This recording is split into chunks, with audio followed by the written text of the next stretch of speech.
Hujambo na karibu ZRA Online TV. Niko hapa kukufahamisha njia rahisi kabisa ya kuingia kwenye mfumo wa ZIDRAS kwa Mamlaka ya Mapato Zanzibar. Kabla ya kuendelea, hakikisha kifaa chako kimeunganishwa na mtandao, yaani internet. Baada ya hapo, fungua Google Chrome katika kompyuta yako au programu yoyote inayofanana na hii.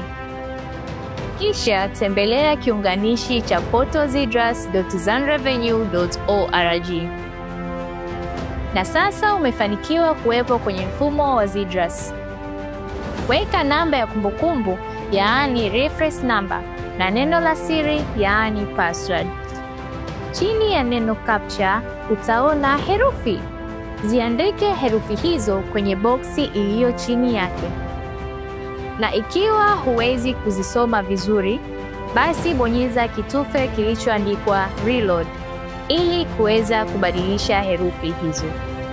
Ukimaliza hatua hiyo, bonyeza kitufe cha login ili uweze kuendelea kwa hatua nyingine. Jaza nambari 6 za uthibitisho, yaani OTP, ambazo umetumiwa kwenye SMS au barua pepe. Kisha bonyeza kitufe kilichoandikwa validate ili uweze kuendelea kwa hatua nyingine. Hongera! Na sasa umefanikiwa kuingia kwenye mfumo wa ZIDRAS kwa kutumia nambari ya uthibitisho, yaani OTP. Tulipe kodi kwa maendeleo Zanzibar.